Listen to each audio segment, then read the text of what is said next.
हरिओम नमस्कार।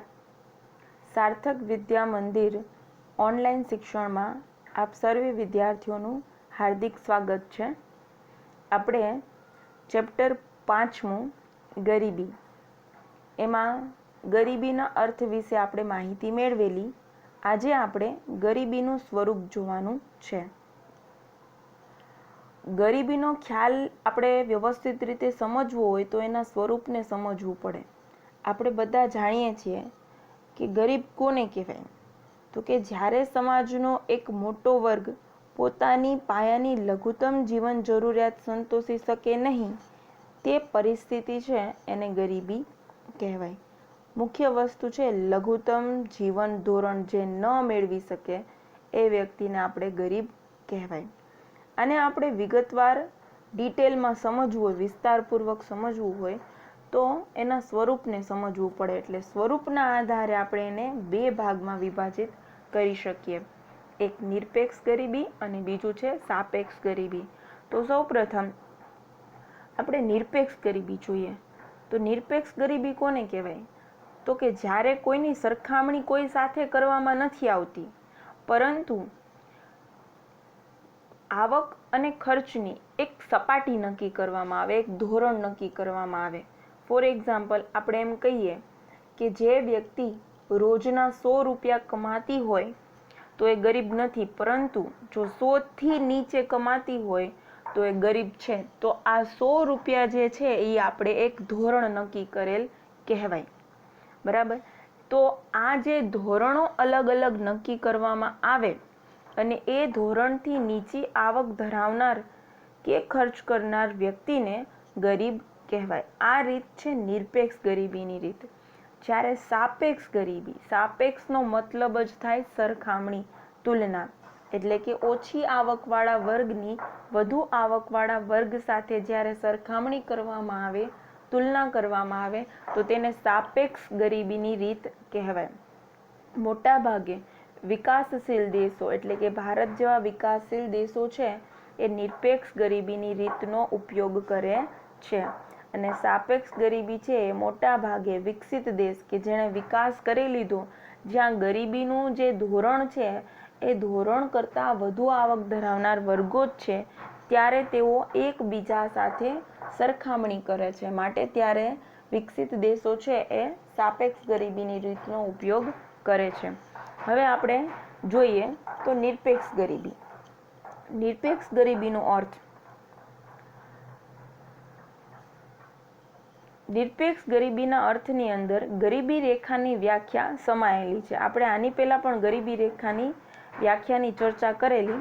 હવે જુઓ, નિરપેક્ષ ગરીબી કોને કહેવાય, તો કે જીવનની લઘુત્તમ જરૂરિયાતો સંતોષવા માટે ચીજવસ્તુ અને સેવાઓ ખરીદવા માટે નક્કી કરવામાં આવેલ આવક કે ખર્ચની લઘુત્તમ સપાટી એટલે ગરીબી રેખા, અને આ ગરીબી રેખાથી ઓછી આવક કે ઓછો ખર્ચ ધરાવતો વર્ગ નિરપેક્ષ ગરીબ કહેવાય। જીવનની લઘુત્તમ જરૂરિયાતો, આપણે આપણા અસ્તિત્વને ટકાવી રાખવા માટે જે ઓછામાં ઓછી જરૂરિયાતો હોય એ સંતોષવા માટે જે આપણે જરૂરી ચીજવસ્તુ અને સેવાઓ ખરીદીએ, એ ખરીદી કરવા માટે જેટલી આવક કે જેટલો ખર્ચો કરવો પડે, આ જે લઘુત્તમ સપાટી છે એને ગરીબી રેખા કહેવાય। જેમ મેં હમણાં જ કીધું કે 100 રૂપિયા, તો એ એક આપણે સપાટી નક્કી કરેલી આવકની, બરાબર। એવી જ રીતના આપણે એમ કહીએ કે જે વ્યક્તિ રોજના 100 રૂપિયા ખર્ચી ના શકતો હોય એને ગરીબ કહેવાનું, તો 100 રૂપિયા એ શું થયું, સપાટી થઈ, એટલે એ ગરીબી રેખા થઈ। હવે આ ગરીબી રેખાથી જે પણ વ્યક્તિ કે વર્ગ ઓછી આવક કે ખર્ચ ધરાવે છે તેને નિરપેક્ષ ગરીબ કહેવાય। નિરપેક્ષ ગરીબીને સંપૂર્ણ ગરીબી પણ કહેવામાં આવે છે। નિરપેક્ષ ગરીબીના ખ્યાલથી અર્થતંત્રમાં ગરીબી રેખા હેઠળ જીવતા ચોક્કસ વર્ગને નક્કી કરી શકાય છે, અને આ ખાસ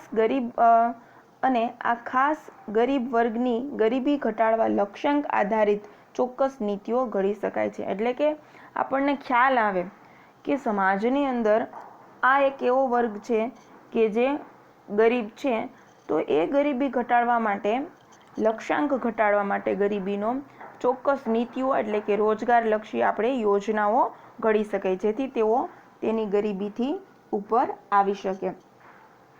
હવે આ જે ધોરણો નક્કી કરવામાં આવેલ, એમ સમયાંતરે આ ધોરણોની અંદર અમુક પ્રકારના ફેરફારો કરવામાં આવેલ, અલગ અલગ સમિતિની રચના કરવામાં આવેલી, અને એ સમિતિ છે એને સમયાંતરે પોતાના જે ધોરણો નક્કી કરેલા એમાં ફેરફાર કરવામાં આવે છે.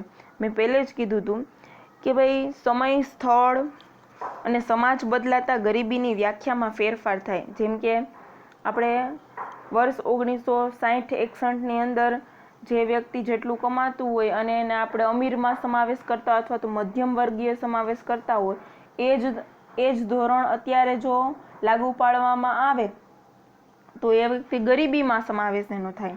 એટલે સમય અને સમાજ બદલાય, સ્થળ બદલાય તો ગરીબીની વ્યાખ્યામાં પણ ફેરફાર થાય.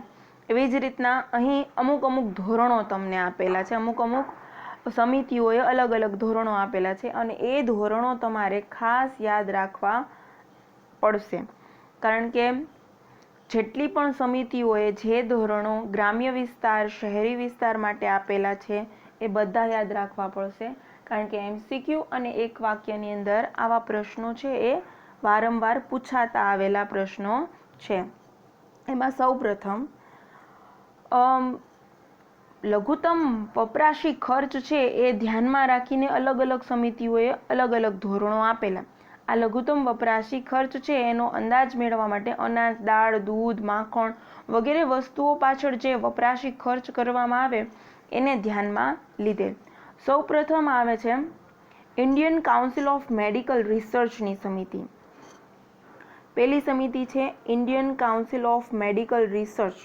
એણે ગ્રામ્ય વિસ્તાર માટે વ્યક્તિ દીઠ દૈનિક 2400 કેલરી અને શહેરી વિસ્તાર માટે દૈનિક 2100 કેલરી, એટલે કે જે વ્યક્તિ ગામડામાં રહેતી હોય એણે એક વ્યક્તિએ દૈનિક એટલે રોજની 2400 કેલરી મેળવતું હોય તો એ ગરીબી રેખા ઉપર છે, અને એનાથી ઓછી કેલરી મેળવતું હોય તો એ ગરીબ છે. જ્યારે શહેરી વિસ્તાર માટે દૈનિક એટલે રોજની 2100 કેલરી, કેલરીનો મતલબ થાય શક્તિ, એટલે કે એ જે ખોરાક ગ્રહણ કરે છે એમાંથી એને 2400 કેલરી મળતી હોય, ગામડામાં રહેતી હોય તો એ ગરીબ નથી, અને જો શહેરમાં રહેતી હોય ને 2100 કેલરી મળતી હોય તો પણ એ ગરીબ નથી, પરંતુ એનાથી ઓછી મળતી હોય તો તેઓ ગરીબ છે. એટલે આ એક નિશ્ચિત ધોરણ આપેલું. હવે આ જે કેલરી છે સ્વાભાવિક રીતે જ આપણને આપણા દ્વારા જે પણ આહાર ગ્રહણ કરવામાં આવે, ખોરાક લેવામાં આવે એના દ્વારા મળે. એટલે કે એ ખોરાક ખરીદવા માટે પાછળ થતો ખર્ચ છે એને પણ ધ્યાનમાં રાખવામાં આવે. પરંતુ આ જે સમિતિ છે Indian council of medical research છે, એણે જે માપદંડ આપેલો એ માપદંડ છે કેલરીના આધારે આપેલો છે, અને એ છે દૈનિક. એટલે આપણે ખાસ દરેક સમિતિના નામ યાદ રાખશું. ત્યાર પછી એણે જે ગ્રામ્ય અને શહેરી વિસ્તાર માટેના માપદંડ કેવી રીતના આપેલા છે, દૈનિક આપેલા છે, માથાદીઠ આપેલા છે કે પછી માસિક આપેલા છે, એ ખાસ આપણે જોતા જાશું. ત્યાર પછી બીજી સમિતિ આવે છે આયોજન પંચે.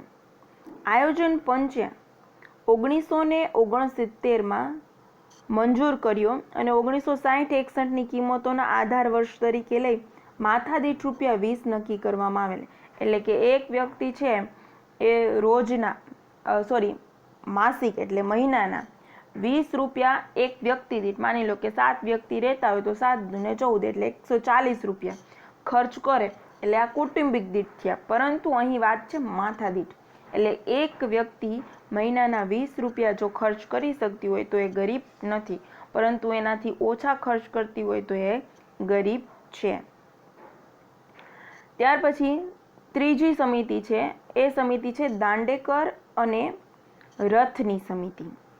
ત્રીજી સમિતિ છે દાંડેકર અને રથની સમિતિ. એમણે ગ્રામ્ય ક્ષેત્ર માટે 1960-61ના આધાર કિંમતે માથાદીઠ માસિક ₹15 અને શહેરી ક્ષેત્ર માટે માથાદીઠ માસિક ₹22.5 નક્કી કર્યા. અહીં આપણે ખાસ યાદ રાખવાનું, સમિતિનું નામ છે દાંડેકર અને રથે. એમણે ગ્રામ્ય ક્ષેત્ર માટે 15 રૂપિયા, એટલે કે જે વ્યક્તિ ગામડામાં રહેતી હોય તો એ 15 રૂપિયા ખર્ચ કરે માથાદીઠ, માસિક એટલે મહિનાના 15 રૂપિયા એક વ્યક્તિ દીઠ ખર્ચ થાય. અને શહેરની અંદર રહેતી હોય તો એ વ્યક્તિ છે માથાદીઠ 22.5 રૂપિયા જો ખર્ચ કરતી હોય તો એ ગરીબ નથી. પરંતુ જો એનાથી ઓછા ખર્ચ કરતી હોય તો એ ગરીબ છે. એટલે આ ત્રીજી સમિતિ હતી એ હતી દાંડેકર અને રથની સમિતિ. ત્યાર પછી ચોથી સમિતિનું નામ છે ડીટી લાકડાવાળાની સમિતિ. એમણે 1993 માટે 73-74ના આધાર કિંમતે ગ્રામીણ ક્ષેત્ર માટે માસિક ₹49 અને શહેરી ક્ષેત્ર માટે માસિક ₹57 વપરાશી ખર્ચનો અંદાજ મૂક્યો હતો. ડીટી લાકડાવાળાની જે સમિતિ છે એણે વર્ષ 1993ની અંદર પોતાના માપદંડો આપેલા. એમણે માથાદીઠ એટલે કે એક વ્યક્તિ દીઠ માસિક એટલે મહિનાના જો 49 રૂપિયા ખર્ચે અને એ વ્યક્તિ ગામડાની હોય તો એ ગરીબ નથી. અને શહેરી ક્ષેત્રની અંદર એક વ્યક્તિ જો મહિનાના 57 રૂપિયા વપરાશી ખર્ચ કરે તો એ ગરીબ નથી. પરંતુ જો એનાથી ઓછા ખર્ચ કરે તો એ વ્યક્તિ ગરીબ કહેવાય. આમ આપણે અહીં 4 સમિતિઓ જોઈ. એક Indian council of medical research જેમણે 2400 કેલેરી અને 2100 કેલેરી આપેલી. ત્યાર પછી આયોજન પંચ એમણે સળંગ આપેલું કે કોઈ પણ વ્યક્તિ હોય પછી ગામડામાં હોય કે શહેરમાં હોય માથાદીઠ માસિક ₹20 ખર્ચ કરતી હોય તો આ એક ગરીબી રેખા આપેલી. ત્યાર પછી દાંડેકર અને રથની જે સમિતિ છે એમણે ગામડા માટે 15 અને શહેર માટે 22.5 વપરાશી ખર્ચની વાત કરેલી. અને ડીટી લાકડાવાળાએ 1993 માટે 49 અને 57 રૂપિયા વપરાશી ખર્ચનો અંદાજ મૂકેલો. આમ ઉપરની જે ચારેય સમિતિ છે એમાં એક કોમન વસ્તુ હોય તો એ છે વપરાશી ખર્ચ. એટલે કે વ્યક્તિ છે એ પોતાનું અસ્તિત્વ ટકાવી રાખવા માટે જે ખોરાકની જરૂરિયાતો છે એને પૂરી કરવા માટે જે વપરાશી ખર્ચ કરે છે એને ધ્યાનમાં રાખેલી છે. અહીં ગરીબી રેખાની ગણતરીની પદ્ધતિની એક મોટી મર્યાદા એ છે કે તેમાં ફક્ત કેલેરી વપરાશને જ આધાર તરીકે લેવામાં આવે છે. એટલે ઉપરની જે બધી સમિતિઓ છે એમણે ફક્ત કેલેરી વપરાશને જ ધ્યાનમાં રાખેલું. અહીંયા 2 માર્ક્સનો એક પ્રશ્નનો જવાબ પણ આપેલો છે કે ગરીબી રેખાની મર્યાદા જણાવો. તો ગરીબી રેખાની મુખ્ય મર્યાદા જે છે કે એ ફક્ત કેલેરી વપરાશને જ આધાર તરીકે લેવામાં આવેલો છે. એટલે કે વ્યક્તિ છે જે પોતે ખોરાક લે એમાંથી એને કેટલી કેલેરી પ્રાપ્ત થાય, બરાબર.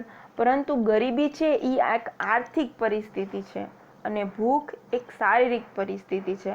આથી ગરીબી રેખા ભૂખમરાની રેખા બનીને રહી જાય છે. એટલે ઉપરની 4 સમિતિઓએ જે માપદંડ આપેલા એ માપદંડ દ્વારા જો વ્યક્તિ ખર્ચ કરે કેટલી આવક મેળવતું હોય તો એમાંથી એની ખાલી ખોરાકની જરૂરિયાતની જ પૂર્તિ થાય, બાકી એક પણ વસ્તુ આવે નહીં. આપણે પણ સમજી શકીએ કે મહિનાના 49 અને 57 ભલે વર્ષ 1993 હતું તેમ છતાંય વ્યક્તિની માત્ર ખોરાકની જરૂરિયાત સંતોષાય એથી વિશેષ કંઈ થઈ શકે નહીં. એટલે એના દ્વારા ગરીબી રેખા છે એ ભૂખમરાની રેખા બનીને રહી જાય, જે એની મુખ્ય મર્યાદા છે. ગરીબી રેખાના ખ્યાલને ગતિશીલ બનાવવા જીવનની ગુણવત્તાનું લઘુત્તમ સ્તર નક્કી કરવું જોઈએ. કે ભાઈ વ્યક્તિ છે એનું લઘુત્તમ એના જીવનનું લઘુત્તમ સ્તર કે ઓછામાં ઓછું એને આટલું તો મળવું જ જોઈએ. જેમ કે ખોરાક તો એ કેલેરી દ્વારા ખબર પડે, ઓછામાં ઓછું આટલું શિક્ષણ મળવું જોઈએ, ઓછું એનું સ્વાસ્થ્ય આવું હોવું જોઈએ. આમ એક સ્તર નક્કી કરવું જોઈએ. અને તે માટે જીવન જરૂરી સગવડો જેવી કે પૌષ્ટિક અને સમતોલ આહાર, સ્વાસ્થ્ય, વીજળી, રસોઈનું ઈંધણ, કપડાં, શિક્ષણ પાછળનું ખર્ચ, રહેઠાણ વગેરે બાબતોનો સમાવેશ થવો જોઈએ. ઉપરમાં તો માત્ર શું થતું હતું, ખાલી પૌષ્ટિક અને સમતુલ આહારનો સમાવેશ થતો હતો, બાકી એક પણ બાબતોનો સમાવેશ થતો ન હતો. આ સંદર્ભમાં ગરીબી માપનની પદ્ધતિની પુનઃરચના કરવા એટલે કે એની પુનઃરચના કરેલી અને પ્રોફેસર સુરેશ તેંડુલકરની અધ્યક્ષતાવાળી સમિતિએ પોતાનો અહેવાલ વર્ષ 2009માં સરકારને સોંપ્યો. એટલે કે એણે એક અલગ માપદંડ આપેલા પ્રોફેસર સુરેશ તેંડુલકરની સમિતિ, જેમણે એ સમિતિએ ગરીબી રેખાને નક્કી કરતી નવી કાર્ય પદ્ધતિ નક્કી કરેલી, જેમાં કેલેરી એટલે કે ઉપરની જે સમિતિ છે એણે જે કેલેરીની વાત કરેલી એ કેલેરી વપરાશી ખર્ચ તો અહીંયા આવી જ જાય. આ ઉપરાંત એટલે કે કેલેરી પ્લસ શિક્ષણ પ્લસ સ્વાસ્થ્ય, આ ત્રણેયનો સમન્વય કરી અને એક ખર્ચનો નવો માપદંડ આપેલો. એટલે કે કેલેરી પ્લસ શિક્ષણ પ્લસ સ્વાસ્થ્ય માટેના ખર્ચનો પણ એમાં સમાવેશ કરવામાં આવેલો. આ નવી પદ્ધતિ મુજબ વર્ષ 2011-12 માટે માસિક માથાદીઠ વપરાશી ખર્ચ ગ્રામીણ ક્ષેત્ર માટે ₹816 અને શહેરી ક્ષેત્ર માટે 1000 ગરીબી રેખા તરીકે નક્કી કરવામાં આવેલ. આપણે ખાસ યાદ રાખશું, પ્રોફેસર સુરેશ તેંડુલકરની સમિતિએ કેલેરી પ્લસ શિક્ષણ પ્લસ સ્વાસ્થ્ય આ ત્રણેય બાબતોનો સમાવેશ કરીને માસિક અને માથાદીઠ એટલે કે એક વ્યક્તિ દીઠ મહિનાના 816 જો એ ગામડામાં રહેતી હોય તો અને શહેરમાં રહેતી હોય તો 1000 આ નક્કી કરવામાં આવેલું, આ ધોરણ નક્કી કરેલું. હવે વિદ્યાર્થી મિત્રો, આ પ્રશ્ન છે એ ખૂબ જ અગત્યનો છે. MCQ અને એક વાક્ય માટે મેં તમને અગાઉ જ વાત કરેલી, જેમાં અહીં આપણે કેટલીક સમિતિઓ જોઈ. એમાં સૌપ્રથમ આવે ઇન્ડિયન કાઉન્સિલ મેડિકલ રિસર્ચની સમિતિ, બીજી આયોજન પંચની સમિતિ, ત્રીજી દાંડેકર અને રથની સમિતિ, ચોથું DT લાકડાવાળાની સમિતિ અને પાંચમું આપણે જોયું પ્રોફેસર સુરેશ તેંડુલકરની સમિતિ. આ પાંચેય સમિતિ એ જે માપદંડ આપેલા એ માત્ર ભારત પૂરતા હતા. એટલે કે ભારત દેશની અંદર કોઈ વ્યક્તિ ગરીબ હોય અને એનું માપન કરવું હોય તો એના માટે આ અલગ અલગ ધોરણો આપણને આપેલા. હવે પછીનું જે નિરપેક્ષ ગરીબી માપન માટેનું એક સ્તર નક્કી કરવામાં આવેલું એ છે આંતરરાષ્ટ્રીય સ્તરે. આંતરરાષ્ટ્રીય સ્તરે ગરીબી રેખાનું નિર્ધારણ છે એ વિશ્વ બેંક કરે છે. ખાસ આપણે યાદ રાખશું, MCQ માટે આ પ્રશ્ન ખૂબ જ અગત્યનો છે.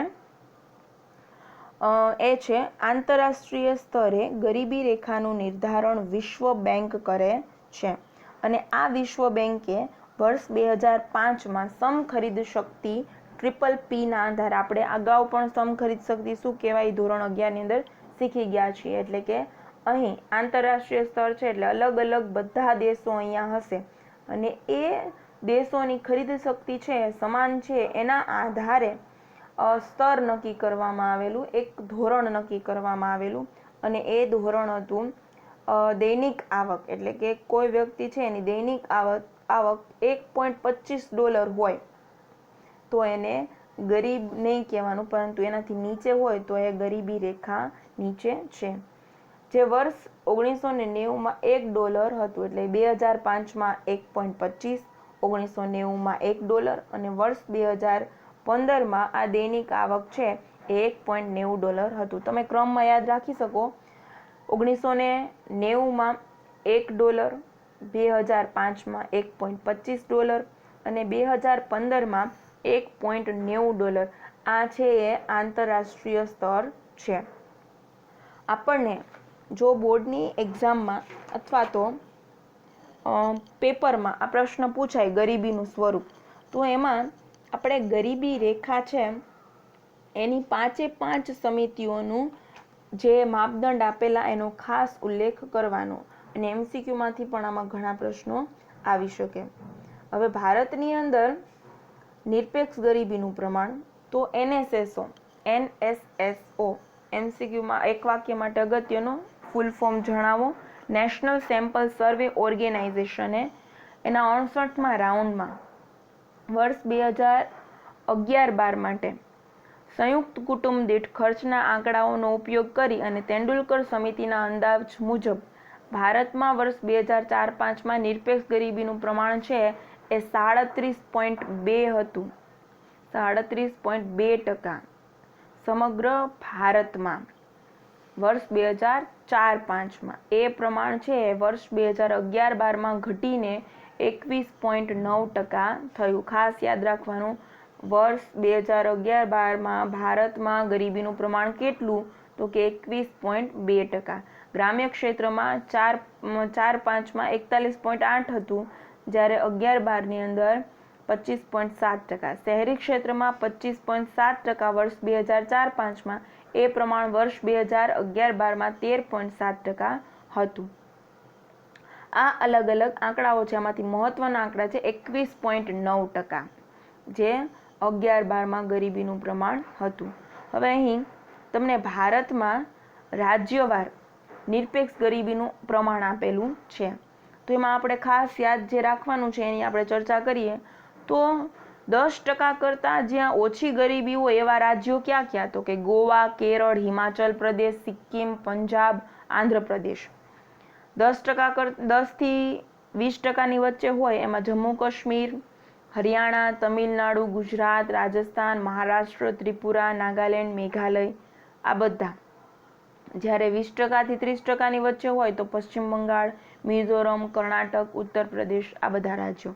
જ્યારે 30%થી 40% ગરીબી હોય એવા રાજ્યોમાં મધ્યપ્રદેશ, અસમ, ઓડિશા, બિહાર, અરુણાચલ પ્રદેશ, મણિપુર, ઝારખંડ, છત્તીસગઢ, આ બધા રાજ્યોનો સમાવેશ થાય.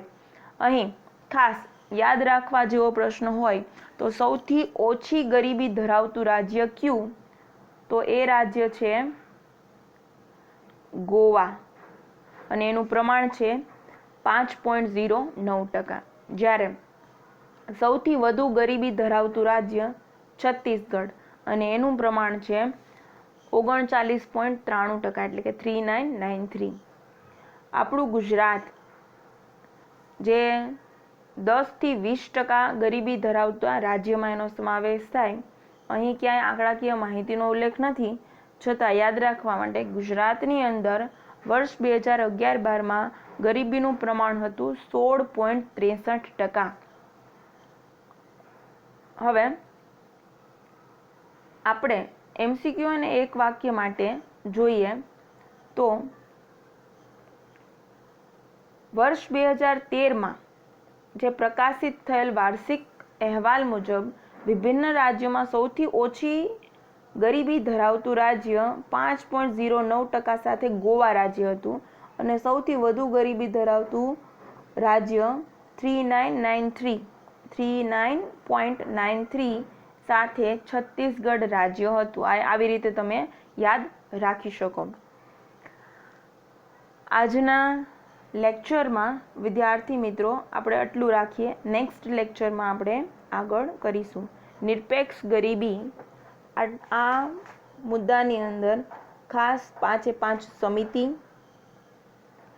ઉપરાંત ભારતની અંદર ગરીબીનું પ્રમાણ 21.9%, આ ઉપરાંત વિભિન્ન રાજ્યોની અંદર ગરીબીનું પ્રમાણમાં સૌથી વધુ ગરીબી ધરાવતા રાજ્ય તરીકે છત્તીસગઢ, જેનું પ્રમાણ 39.93%, સૌથી ઓછી ગરીબી ધરાવતું રાજ્ય તરીકે 5.9% સાથે ગોવા રાજ્ય, અને ગુજરાત કે જે 10થી 20% ગરીબી ધરાવતા રાજ્યોમાં સમાવેશ થાય, અને એનું પ્રમાણ છે 16.63%.